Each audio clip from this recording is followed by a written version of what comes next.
പത്താം വളവ് ഞാൻ കാണുന്ന സമയത്ത് ഞാൻ ശ്രദ്ധിച്ചിട്ടുണ്ടായിരുന്നു. അതിനകത്ത് എന്തൊക്കെയാണ് ചെയ്യാൻ ശ്രമിച്ചിട്ടുണ്ടാവുക എന്നുള്ളത് നോക്കിയിട്ടുണ്ടായിരുന്നു. ഇപ്പോൾ ആനന്ദ് ശ്രീബാല വന്നപ്പോഴും നമ്മൾ എന്തായാലും ഈ കാലഘട്ടത്തിൽ എല്ലാം ബി ജി നമ്മൾ നോക്കുന്നുണ്ട്. കാരണം ഭയങ്കര ജാറിങ് ആയിട്ടുള്ള ബി ജീസും നമ്മളെ രസിപ്പിക്കുന്ന രസമുള്ള ബി ജീസും എങ്ങനെയാണ് നമ്മൾ അതിനകത്ത് പോകുന്നത് എന്നുള്ളത് നമ്മൾ സിനിമ കഴിഞ്ഞ് ഞാൻ മിക്കവാറും ചിന്തിക്കാറുണ്ട്. ഇതിൻ്റെ ബി ജി ഇങ്ങനെയാണ് പോയത്, ഇത് ഇങ്ങനെ വേണമായിരുന്നു എന്നൊക്കെയുള്ള ചിന്തിക്കാറുണ്ട്. നമ്മളൊരു ക്രിയേറ്ററുടെ വശത്ത് നിന്ന് ചിന്തിക്കുന്നത് കൊണ്ട് അങ്ങനെ ചിന്തിക്കാറുണ്ട്. അപ്പോൾ രഞ്ജൻ ശരിക്കും ഉണ്ടാക്കിയതിന് ശേഷമാണ് നമ്മൾ അഭിപ്രായം പറയണത്. നമുക്ക് അഭിപ്രായം പറയാൻ കുറച്ചുകൂടി എളുപ്പമാണ്, സ്വാതന്ത്ര്യമുണ്ട്. ചില സീൻസിനെയൊക്കെ നമ്മൾ അങ്ങനെ എൻഹാൻസ് ചെയ്തുവെങ്കിൽ നമുക്ക് അതെങ്കിലും പറയാൻ പറ്റും. പക്ഷേ ഇത് രഞ്ജൻ ക്രിയേറ്ററാണ്. അപ്പം ക്രിയേറ്റ് ചെയ്യുന്നത് ഒരു പ്രോസസ്സാണ്. ചിലപ്പോൾ അത് മാറ്റി ചെയ്യേണ്ടി വരും, ചിലപ്പോൾ ആരും പറയാതെ തന്നെ സ്വയം മാറ്റി ചെയ്യേണ്ടി വരും, ചിലപ്പോൾ അവർ പറഞ്ഞിട്ട് വീണ്ടും വീണ്ടും ചെയ്ത് ഇതൊരു പ്രോസസ്സാണ്. ഇതിലെങ്ങനെയാണ് നമുക്ക് മാനസികമായി ഒരുപാട് ഇത് ആരോഗ്യം വേണം. ഇത് ചിന്തിക്കണം, നമ്മൾ വീണ്ടും അതിൻ്റെ കൂടെ സഞ്ചരിക്കണം. അപ്പോൾ പടം കാണുന്ന സമയത്ത് ചിലപ്പോൾ രഞ്ജിന് അത്രയേറെ ഉള്ളിൽ എടുത്ത സീൻ ഉണ്ടാവാം, അല്ലാത്ത സീൻ ഉണ്ടാവാം. അപ്പോൾ എങ്ങനെയാണ് ഈ പ്രോസസ്സ് എന്നറിയാൻ വേണ്ടിയിട്ടാണ്, അതുകൊണ്ടാണ് നീളത്തിലുള്ള ചോദ്യം. അതെ, അതായത് ഈ ബാക്ക്ഗ്രൗണ്ട് സ്കോറിന്റെ പ്രോസസ്സ് എനിക്ക് പാട്ടുകൾ കമ്പോസ് ചെയ്യുന്നതായിട്ട് കണക്ട് ചെയ്ത് വെക്കാൻ തോന്നിയിട്ടില്ല. RRR കൃത്യമായിട്ട് എന്താണോ ഡയറക്ടർ അല്ലെങ്കിൽ റൈറ്റർ എഴുതി വെച്ചിരിക്കുന്നത് ആ ഇമോഷൻ കൺവേ ചെയ്തിട്ടില്ലെങ്കിൽ സിനിമ മൊത്തത്തിൽ പാളും. അപ്പോൾ ഒരു ഡയറക്ടർ ചിന്തിക്കുന്ന അതേപോലെ തന്നെ ചിന്തിക്കേണ്ട ഒരു മനുഷ്യനാണ് മ്യൂസിക് ഡയറക്ടർ. റൈറ്ററുടെ സ്ക്രിപ്റ്റ് കിട്ടുമ്പോൾ ഡയറക്ടർ ചിന്തിക്കുന്ന അതേപോലെ തന്നെയാണല്ലോ ഞാനും ചിന്തിക്കേണ്ടത്, അല്ലെങ്കിൽ മ്യൂസിക് കമ്പോസർ ചിന്തിക്കേണ്ടത്. അപ്പോൾ ആ പ്രോസസ് മെയിൻ പ്രശ്നം എന്ന് പറഞ്ഞാൽ ഈ പറയുന്ന മിക്ക ആൾക്കാർക്കും മ്യൂസിക്കിനെ പറ്റി കൂടുതൽ ഒരുപാട് ഭയങ്കര ഡീപ്പായിട്ട് പറയാൻ അറിയണമെന്നില്ല. നമ്മുടെ കൂടെ വർക്ക് ചെയ്യുമ്പോൾ അവരൊരു ഐഡിയ തരുന്നേ പറയാൻ പറ്റുള്ളൂ. പക്ഷെ അവരുടെ ഉള്ളിൽ അറിയാം എത്തിയിട്ടില്ല, അല്ലെങ്കിൽ എത്തിയിട്ടുണ്ട്, അല്ലെങ്കിൽ ഓവർ പവർ ചെയ്തു. ഇതവർക്ക് പറയാനറിയാം. പക്ഷെ അത് എത്രമാത്രം എത്തി, ഇനി എത്ര എത്താനുണ്ട്, അല്ലെങ്കിൽ എത്രമാത്രം ഓവർ പവർ ചെയ്തു, ഇത് കൃത്യമായിട്ട് ചിലപ്പോൾ അവർക്ക് പറഞ്ഞുതരാൻ പറ്റണമെന്നില്ല. അപ്പോൾ അതിനാദ്യം നമ്മൾ വ്യക്തമായിട്ട് സ്ക്രിപ്റ്റ് മനഃപ്പാടമാക്കിയാൽ മാത്രമേ സിനിമ ചെയ്തിട്ട് കാര്യമുള്ളൂ, സിനിമയുടെ BGM ചെയ്തിട്ട് കാര്യമുള്ളൂ. അത് ഒരിടത്ത് ഇരുന്ന് തന്നെ ചെയ്യായിരിക്കും ആ പണി. ഇപ്പൊ ആനന്ദ് ശ്രീബാലയുടെ ഒരു ഒട്ടും ബഹളമുള്ള ഒരു സ്കോറല്ല ആനന്ദ് ശ്രീബാല നമ്മൾ കൊണ്ടുവന്നിരിക്കുന്നത്. എന്നാൽ അതൊരു ത്രില്ലർ പടമാണ്, അതൊരു ഇൻവെസ്റ്റിഗേഷൻ ഓറിയന്റഡ് ആയിട്ടൊരു മൂവിയാണ്. പക്ഷെ അതിലൊരു ഫീൽ ഗുഡ് എലമെന്റ് ഉണ്ട്.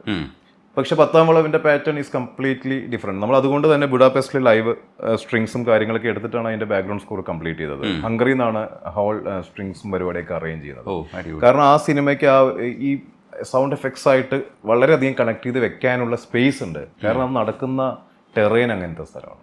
ആനന്ദ് ശ്രീബാല നടക്കുന്ന ടെറേൻ വേറെയാണ്, പത്താം വളവിന്റെ ടെറേൻ വേറെയാണ്. ആനന്ദ് ശ്രീബാലയുടെ സൗണ്ടിങ് ഈ ടെറേൻ അനുസരിച്ച് തന്നെയാണ് ഡിസൈൻ ചെയ്തിരിക്കുന്നത്. പത്താം വളവ് ഡെഫിനറ്റായിട്ട് ആ ഒരു സ്ഥലത്തിൻ്റെയും ആ പ്രകൃതിയായിട്ട് കണക്ട് ചെയ്ത് നിൽക്കുന്ന സ്ഥലത്തിൽ നടക്കുന്ന ഇൻവെസ്റ്റിഗേഷനും ഫാമിലി ഡ്രാമയുടെ പരിപാടി തന്നെയാണ് ആ സൗണ്ടിങ് കീപ്പ് ചെയ്തിരിക്കുന്നത്. ഇതെല്ലാം ഭാഗമായി മാറാറുണ്ട്. നമുക്ക് പ്രത്യേകിച്ച് എടുത്തു പറയാൻ പോയി ഇറ്റ്സ് എ വലിയ വിഷയമാണ്. എനിക്ക് തോന്നുന്നു നമ്മൾ ഒരു ദിവസം ഫുൾ ഇരുന്ന് സംസാരിച്ചാലും തീരാത്തൊരു വിഷയമായിരിക്കും. എനിക്ക് ക്യൂരിയോസിറ്റി ഉണ്ട്. എന്താ വെച്ചാൽ ബ്രോയുടെ മനസ്സിനകത്തൊരു പ്രോസസ്സ് നടക്കുന്നുണ്ട്. ഈ പ്രോസസ്സ് നമുക്ക് നിങ്ങൾ ഔട്ട് കാണിച്ചു തരുമ്പോൾ നമുക്ക് ഓക്കെ, അത് ഇവിടെ ശരിയായില്ല, അവിടെ ശരിയായില്ല എന്നൊക്കെ പറയാം. പക്ഷേ ഈ പ്രോസസ്സിനെ കുറിച്ച് ഒരിക്കലും മനസ്സിലാക്കാൻ പറ്റിയിട്ടില്ല. നമ്മൾ ആദ്യം ഇപ്പോൾ സോളമൻ എന്ന് പറഞ്ഞ ക്യാരക്ടർ, മോള് മരിച്ചു നിൽക്കുന്ന ഒരു ക്യാരക്ടർ. അപ്പോൾ പത്താം വളവിന്റെ കഥയെ ഞാൻ പറയുന്നത് ആ സ്ഥലത്തിന്റെ ഒരു എസ്തറ്റിക് ബ്യൂട്ടി ഒന്ന് ആലോചിച്ച് നോക്കൂ. ആ സ്ഥലത്ത് ഇന്ന് നടക്കുന്ന വിഷയം എന്താണ്? ഒരു കുഞ്ഞു മരിച്ചിരിക്കുന്നു, അച്ഛൻ്റെ അമ്മയുടെയും വിഷമം. അപ്പോൾ ആ ഒരു വൈബ് ഇങ്ങനെ കീപ്പപ്പ് ചെയ്തുകൊണ്ടേയിരിക്കണം. പക്ഷെ ആ ടെറേനായിട്ട് മാച്ച് ചെയ്ത് നിൽക്കണം. അതിന് ഒരു ഓർക്കസ്ട്രൽ പരിപാടി വർക്കാവുമെന്ന് എനിക്ക് തോന്നിയിട്ടുണ്ട്. ആ ഓർക്കസ്ട്രൽ പരിപാടിയാണ് അവിടെ നമ്മൾ കൊണ്ട് അപ്ലൈ ചെയ്തിരിക്കുന്നത്. അതുകൊണ്ടാണ് ബിഗർ സൈസ് ഓഫ് ഒരു 52 പേരും എന്തോ വായിച്ചിരുന്നത്. ഇത്രയും പേരുടെ ഒരു live viola, violin, cello, double bass ഒരു സെഷനാണ് നമ്മൾ കണ്ടക്ട് ചെയ്തത്. അപ്പോൾ അത് ചേരും, ആ സ്ഥലത്തിന് അത് ചേരും. ആനന്ദ് ശ്രീബാലയിൽ പറഞ്ഞ പെട്ടെന്ന് ഫ്ലിപ്പായി നടക്കുന്ന ഒരു നായകനാണ്. പെട്ടെന്ന് അമ്മയെ കാണുന്നു, അവൻ്റെ ഉള്ളിലൊരു ഇൻവെസ്റ്റിഗേഷൻ നടക്കുന്നുണ്ട്. അപ്പോൾ അവനിൽ എന്തൊരു കോംപ്ലിക്കേഷൻ ഉണ്ട്, മൈൻഡ് സെറ്റ് വൈസ് തന്നെ അവൻ്റെ ഒരു കോംപ്ലിക്കേഷൻ ഉണ്ട്. അർജുൻ്റെ ക്യാരക്ടറിൽ, ആനന്ദിൻ്റെ ക്യാരക്ടറിൽ ഒരു കോംപ്ലിക്കേഷൻ ഉണ്ട്. അത് നടക്കുന്ന സ്ഥലം സിറ്റിയാണ് ആണല്ലോ. അപ്പോൾ ആ ഒരു ചേഞ്ച് ഓഫ് ടൊണാലിറ്റി എന്തായാലും ഓട്ടോമാറ്റിക്കലി സംഭവിക്കും. അപ്പോൾ അതാണ് പത്താം വളവും ആനന്ദ് ശ്രീബാലും തമ്മിലുള്ളൊരു ഡിഫറൻസ്. പക്ഷെ നിങ്ങൾ ചെയ്ത ഏറ്റവും നല്ല ഇൻവെസ്റ്റിഗേഷനും ജോസഫിലെയാണ്. ജോസഫ് വേറൊരു സിനിമയാണ്. നമ്മൾ ഇങ്ങനെയൊന്നും പെട്ടെന്ന് നമ്മൾ ജോണർ ഫിക്സ് ചെയ്യുമ്പോഴൊക്കെ ജോസഫിനെ നമ്മൾ ഇനി ആ ജോണറിലൊന്നും പെടുത്താൻ പറ്റില്ല. ജോസഫ് പോലൊരു സിനിമ എന്നെങ്കിൽ നമുക്ക് ഇനി വേണമെങ്കിൽ പറയാം, ജോസഫ് ഉള്ളതുകൊണ്ട്. പക്ഷെ ജോസഫ് വരുന്ന സമയത്ത് അങ്ങനെ ഒരാൾ, അങ്ങനെ ഒരു നായകൻ, അങ്ങനെ ഒരു ഇൻവെസ്റ്റിഗേഷൻ, ആ സിനിമയുടെ ട്വിസ്റ്റുകൾ, മൂഡ് എന്നാൽ നമ്മളെ വേറൊരു തരത്തിൽ ആകർഷിക്കുന്നുണ്ട്. അയാളുടെ ഭാര്യയും തമ്മിലുള്ള കണക്ഷൻ അത് അതിനകത്ത് എസ്റ്റാബ്ലിഷ്ഡ് ആണ്. ഇൻവെസ്റ്റിഗേഷൻ ആണ്, ത്രില്ലറാണ്, വേറൊരു ജോണറിലൊരു പടമാണ്. പക്ഷേ അതിൻ്റെ ഒരു തരത്തിലുള്ള ബഹളവും ഇല്ല, സമാധാനമുള്ളൊരു പടം, പക്ഷെ ഹെവി ആയിട്ടുള്ള കഥ. ജോസഫ് ശരിക്കും രഞ്ജിൻ്റെ ലൈഫ് തന്നെയല്ലേ ശരിക്കും? ഡെഫിനറ്റ്ലി ആണല്ലോ. കാരണം നമ്മൾ ഇത്രയും കാലം കഴിഞ്ഞു, 6 വർഷം കഴിഞ്ഞിട്ടും നമ്മൾ എന്തൊക്കെ വിഷയത്തിൽ പോലും ജോസഫിലേക്ക് തിരിച്ചു വരുന്നുണ്ട്. കറങ്ങി തിരി നമ്മൾ ഉയരുന്നാഥിലേക്കും പൂമുത്തോളയിലേക്കും കണ്ണത്തൂരത്തിലേക്കും വരുന്നു എന്നുണ്ടെങ്കിൽ അത് ഡെഫിനറ്റ്ലി എൻ്റെ ലൈഫ് തന്നെയാണ്. അപ്പോൾ 2018 ആണ് ജോസഫ് നവംബർ 16 റിലീസാവുന്നത്. എൻ്റെ 2 സിനിമകൾ റിലീസാവുന്നത് നവംബർ 16 നിത്യഹരിത നായകൻ എന്ന് പറഞ്ഞ സിനിമയും ജോസഫും. അപ്പോൾ പപ്പേട്ടൻ്റെ അടുത്ത് നമ്മൾ ഓൾറെഡി ചാൻസ് ഒക്കെ ഞാൻ ചോദിച്ച് വെച്ചിട്ടുണ്ടായിരുന്നു പലപ്പോഴുമായിട്ട്. പക്ഷെ പപ്പേട്ടനെ എന്നെ ഇൻക്ലൂഡ് ചെയ്യാൻ പറ്റിയിട്ടില്ല. പിന്നെ എൻ്റെ ഒരു പപ്പേട്ടൻ്റെ സുഹൃത്തും എൻ്റെ ഒരു കോമൺ സുഹൃത്ത് വഴി പപ്പേട്ടനിലേക്ക് എത്തുകയും ഞാൻ ചെയ്തുകൊണ്ടിരുന്ന കുറേ ആഡുകളും കാര്യങ്ങളൊക്കെ കാണിച്ചു കൊടുക്കുകയും അപ്പോൾ അവിടെ വെച്ച് പപ്പേട്ടൻ്റെ ഒരു ഓഫർ, BGM ചെയ്യാനുള്ള ഓഫർ ആദ്യം തരുന്നത്. അപ്പോൾ ജോസഫ് ആയിരുന്നില്ല സിനിമ, വേറൊരു സിനിമയായിരുന്നു. അപ്പോൾ പറഞ്ഞു പാട്ടുകൾ ഓൾറെഡി പ്രകാശ് ഉള്ളിയേരി എന്ന് പറഞ്ഞ ഒരു മ്യൂസിഷ്യൻ ഉണ്ട്, എൻ്റെയും സുഹൃത്താണ്, പാലക്കാടുള്ള മ്യൂസിഷ്യൻ. അപ്പോൾ പ്രകാശ് ചേട്ടൻ ഓൾറെഡി ചെയ്തു പാട്ടുകൾ എന്ന് പറഞ്ഞു. അത് വേറെ ഏതൊരു സിനിമയായിരുന്നു. പിന്നീടാണ് പെട്ടെന്ന് പപ്പേട്ടൻ്റെ ഒരു കോള്, ഇവിടെ 2 പാട്ട് ചെയ്യാൻ പറ്റും ഇമീഡിയറ്റ്ലി. പടം പെട്ടെന്ന് പറയുന്നത് ഇന്ന ദിവസം തുടങ്ങാൻ പോവുകയാണ്. ഒരു ക്രിസ്ത്യൻ ഡിവോഷണൽ സോങ്ങും പിന്നെ ഒരു പ്രണയഗാനം, കരിനീല കണ്ണുള്ള പെണ്ണ്. ഈ 2 സിറ്റുവേഷനാണ് ആദ്യം പറയുന്നത്. പിന്നീടാണ് അത് 3, 4, 5 അതിൻ്റെ പാട്ടുകൾ മാറി.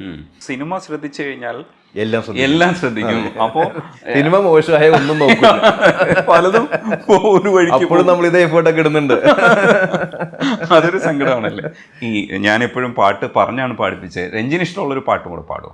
എന്റെ പാട്ടല്ലാത്ത പാട്ടൊക്കെ ഞാൻ വേണമെങ്കിൽ പാടാം, പഴയ പാട്ടിൽ പാടാം. എന്റെ പാട്ട് ഡെഫിനറ്റ്ലി ഇഷ്ടമാണ്, ഞാൻ അങ്ങനെയല്ല പറയുന്നു. കൂടുതൽ എന്റെ പാട്ടാണല്ലോ ചോദിച്ചത്, അതുകൊണ്ട് തന്നെ അതെനിക്ക് ഇഷ്ടമുള്ളതുകൊണ്ട് ഞാൻ ചോദിച്ചത്. രഞ്ജിന് ഇഷ്ടമുള്ള, എനിക്കിഷ്ടമുള്ള പാട്ട്. ഇന്നും എൻ്റെ കണ്ണുനീരിൽ നിന്നോർമ്മ പുഞ്ചിരിച്ചു, ഈറൻമൂകിൽ മാലകളിൽ ഇന്ദ്രധനുസെന്ന പോലെ ഇന്നും എൻ്റെ കണ്ണുനീരിൽ നിന്നോർമ്മ പുഞ്ചിരിച്ചു. പലപ്പോഴും ഇൻസ്പിറേഷൻ ആവുന്നത് അമ്മ ഒരു ഇൻസ്പിറേഷനാണ്. അപ്പം ഭാര്യയും ഒരു ഇൻസ്പയർ ചെയ്യുന്നൊരു എലമെന്റ് ആണ്. ചില കാര്യങ്ങളൊക്കെ ഒരുപക്ഷെ നിങ്ങൾ പരസ്പരം ഡിസ്കസ് ചെയ്തായിരിക്കും തീരുമാനിക്കുന്നത്. എങ്ങനെയാ ആ റിലേഷൻഷിപ്പ് എന്ന് സത്യത്തിൽ എനിക്കറിയില്ല. അമ്മയാണ് ഞാൻ മ്യൂസിക് പഠിക്കാനുള്ള കാര്യം. ഞാൻ 2nd സ്റ്റാൻഡേർഡിൽ പഠിക്കുന്ന സമയത്താണ് ആദ്യമായിട്ട് എൻ്റെ വീട്ടിൽ നിന്നും വരുന്ന ഒരു മ്യൂസീഷ്യൻ ഉണ്ട്. നമ്മൾ ഏട്ടെന്നാണ് വിളിക്കുക, ദിവാകരേട്ടെന്നാണ് വിളിക്കുന്നത്. ഞങ്ങളുടെ ഫാമിലി മെമ്പറിനെ പോലെ തന്നെ ഒരു വ്യക്തിയാണ്. അപ്പോൾ ദിവാകരേട്ടനാണ് എന്നെ ആദ്യമായിട്ട് സ്വരങ്ങൾ പഠിപ്പിക്കുന്നതും ഒക്കെ. അപ്പോൾ അമ്മയുടെ നിർബന്ധപ്രകാരമാണ്, അമ്മയുടെയും മുത്തശ്ശിയുടെയും അമ്മയുടെയും ഒരു നിർബന്ധപ്രകാരമാണ് ഞാൻ മ്യൂസിക് പഠിച്ചു തുടങ്ങുന്നത്. അപ്പം ഞാൻ അപ്പോഴേ നമ്മൾ അമ്പലങ്ങളിലൊക്കെ ചിലപ്പോൾ ഭജന ഉണ്ടാവും, അതിൻ്റെ ഭാഗമാവും, ചിലപ്പോൾ ഗഞ്ചുര എടുത്ത് ഞാൻ കൊട്ടും. അങ്ങനെയൊക്കെ ഉള്ള കാര്യങ്ങളാണ് ചെറുപ്പത്തിലുണ്ടായിരുന്ന ഒരു മ്യൂസിക്. ഈ ഗ്രാമീണത നിറഞ്ഞ ഒരു മ്യൂസിക്കലായിട്ടുള്ളൊരു കൾച്ചർ ഞാൻ ഫോളോ ചെയ്തിട്ടുണ്ട്. അങ്ങനെയാണ് ഞാൻ വളർന്നത്. അപ്പോൾ അമ്മയാണ് അങ്ങനെ മ്യൂസിക് പഠിക്കാൻ തുടങ്ങാനുള്ള കാരണം. കലോത്സവ വേദികളിൽ എന്നെ എത്തിക്കുന്നതും അമ്മയാണ്. അമ്മയും മുത്തശ്ശിയും ഇവരുടെ ഓട്ടമാണ് എന്നെക്കാട്ടിലും കൂടുതൽ കലോത്സവ വേദികൾ കണ്ടിട്ടുണ്ടാവുക. എൻ്റെ ഫ്രണ്ട്സ്, എൻ്റെ കൂടെ പഠിക്കുന്ന ആൾക്കാരും ടീച്ചേഴ്സും ഒക്കെ. അപ്പോൾ അങ്ങനെയാണ് ഈ കലോത്സവ വേദികൾ എന്നെ ഒരുപാട് വളർത്തിയിട്ടുണ്ട്. നമ്മൾ കോൺഫിഡൻസിനും സ്റ്റേജിൽ നിൽക്കാനുള്ള ഒരു ധൈര്യത്തിനും. ഇപ്പോഴും മുട്ടി വരയ്ക്കുന്ന ആളാണ് ഞാൻ പാടാൻ നിൽക്കുന്ന സമയത്ത്. വെള്ളി വീഴുന്നുള്ള കോൺഷ്യസ്നെസ് എപ്പോഴും കൂടുതലാണ്. അമ്മ തന്നൊരു ധൈര്യമാണ് കലോത്സവ വേദികൾ. അല്ലെങ്കിൽ എവിടെയെങ്കിലും നമ്മൾ ഒരു ആനിവേഴ്സറിക്ക് എൻ്റെ ഒരു പാട്ട് കേൾക്കാൻ കാത്തിരിക്കുന്ന, അല്ലെങ്കിൽ ആ ആനിവേഴ്സറി ഡേറ്റ് ആവാൻ കാത്തിരിക്കുന്ന ഒരാളാണ് അമ്മയും മുത്തശ്ശിയൊക്കെ. കാരണം എൻ്റെ പാട്ട് കേൾക്കാൻ വേണ്ടിയിട്ട്. അപ്പോൾ ഡെഫിനറ്റ്ലി അത് തന്നെയാണ് നമ്മളിലേക്ക് ശരിക്കും ഇട്ട് തന്ന ഒരു കാര്യം. ലൈഫ് ഇട്ട് തന്നത് അത് തന്നെയാണ്. പിന്നെ കല്യാണം കഴിയുന്ന സമയത്ത് ഞാൻ കിരൺ ടിവിയുടെ സൂര്യ മ്യൂസിക്കിൻ്റെ ഒക്കെ ആങ്കറായിരുന്നു. അപ്പോഴേക്കും സ്റ്റാർ സിംഗർ കഴിഞ്ഞു. ഞാൻ കുറേ സ്റ്റേജ് ഷോകളും കാര്യങ്ങളും ചെയ്തുകൊണ്ടിരിക്കുകയായിരുന്നു. ഈ ആങ്കറിങ് ചെയ്തുകൊണ്ടിരിക്കുമ്പോൾ എൻ്റെ മനസ്സിലൊരു ഉള്ളൊരു വലിയൊരു ചോദ്യം കോൺഷ്യസ്നെസ്സുമാണ്. അതായത് എൻ്റെ ഫേസ് ഇങ്ങനെ ഈ ആങ്കറിങ്ങിലൂടെയും ഇങ്ങനെയൊക്കെ കണ്ടുകൊണ്ടിരുന്നാൽ ഞാൻ ഭാവിയിൽ മ്യൂസിക് കമ്പോസർ ആകുമ്പോൾ അത് എങ്ങനെ കണക്റ്റ് ആവും?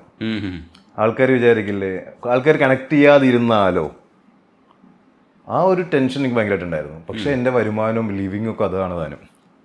അപ്പോൾ അത് ഭയങ്കര പേടിയായി പോയി, എന്താ ചെയ്യുക. പക്ഷെ ഒരു ധൈര്യത്തിൽ ഞാൻ അങ്ങ് സ്റ്റോപ്പ് ചെയ്തു. ആങ്കറിങ് നിർത്താനുള്ള ഒരു ചെറിയൊരു റീസൺ ഉണ്ടായി. അതോടൊപ്പം തന്നെ എൻ്റെ മനസ്സിലെ ചോദ്യങ്ങൾക്കൊരു ഉത്തരം ആ റീസൺ ഞാൻ ആക്കി എടുത്ത് മാറ്റിയിട്ട് സ്റ്റോപ്പ് ചെയ്തു. പിന്നെ ഞാൻ ഓൺ സ്ക്രീനിൽ അധികം എവിടെയും ഞാൻ വരാതെ ഞാൻ ജിംഗിൾസും കാര്യങ്ങളും ഞാനത് ഗ്രാബ് ചെയ്തുകൊണ്ടിരുന്നു, അവസരങ്ങൾ തേടിക്കൊണ്ടിരുന്നു. ഞാൻ പല ചാനലുകൾക്ക് വേണ്ടിയിട്ടും അവിടെ പോയി അവരോട് ചാൻസ് ചോദിച്ചിട്ടും അവിടെയുള്ള പല ബന്ധങ്ങൾ ഞാൻ ഉപയോഗിച്ച് എൻ്റെ വർക്കുകൾ കേൾപ്പിച്ചിട്ടും ഒക്കെ ഞാൻ അവിടുത്തെ ഒരു ഇൻ ഹൗസ് മ്യൂസിക് പ്രൊഡ്യൂസറൊക്കെ ആയിട്ട് എൻ്റെ ഒരു പ്രോഗ്രാമിനും ചെയ്തിട്ടുണ്ട്. മറന്നുപോയതാ. ചേട്ടൻ വിളിച്ച സമയത്ത് ഞാൻ അങ്ങനെയാണ് സേവ് ചെയ്ത് വെച്ചിട്ടുണ്ട് ചേട്ടൻ നമ്പർ. പക്ഷെ എനിക്ക് കണക്ട് ആയില്ല ഇദ്ദേഹമാണ് അദ്ദേഹം എന്നുള്ള കാര്യം. ഒരു ഇൻവെസ്റ്റിഗേഷൻ ഞാൻ വിചാരിച്ചു ഓക്കെ ഒരു ആഡ് ചെയ്യാൻ വിളിക്കുന്നതായിരുന്നു. അങ്ങനെയാണ് ഞാൻ സേവ് ചെയ്ത് ഒരു ആഡ് ചെയ്യാൻ വിളിക്കുന്ന ആരോ ആണ് ഞാൻ, അല്ലെങ്കിൽ സേവ് ചെയ്ത് പണ്ട് എപ്പോഴും സേവ് ചെയ്തതാണ് പറഞ്ഞിട്ട് എടുക്കുന്നത്. അപ്പോഴാണ് ചേട്ടന്റെ ഫോട്ടോ കണ്ടപ്പോൾ അയ്യോ ഈ അതൊരു ഇൻവെസ്റ്റിഗേഷൻ ബേസ്ഡ് ആയിട്ടുള്ള ഒരു സാധനമായിരുന്നു. ഞാൻ സേവ് ചെയ്തിരിക്കുന്നത് Rajneesh, Kerala vision, investigation, music. അത്രയും വരെ സേവ് ചെയ്തിട്ടുണ്ട്. ഞാനൊന്നൊരു റെഫറൻസ് ഒക്കെ തന്നോ, എനിക്ക് എന്താണോ എക്സാക്ട് ഉദ്ദേശിച്ചത് അത് തന്നെ കിട്ടുകയും ചെയ്തു. അത് തന്നെ തരാം എന്നൊക്കെ, അതുപോലെ ഒന്നല്ല, അത് തന്നെ തരാം. അപ്പോൾ കല്യാണം കഴിഞ്ഞ സമയത്ത് അപ്പോൾ നമ്മൾ ഇങ്ങനെ ഒരു തീരുമാനം എടുത്ത് ഒരു ബഡ്ഡിങ് സ്റ്റേജിൽ ഇങ്ങനെ നിൽക്കുന്ന സമയത്ത് നമ്മുടെ കൂടെ നിൽക്കാൻ ആളില്ലെങ്കിൽ ശരിക്കും പെട്ടുപോകുമല്ലോ, നമുക്ക് പിന്നെ അച്ചീവ് ചെയ്യാൻ പറ്റില്ല.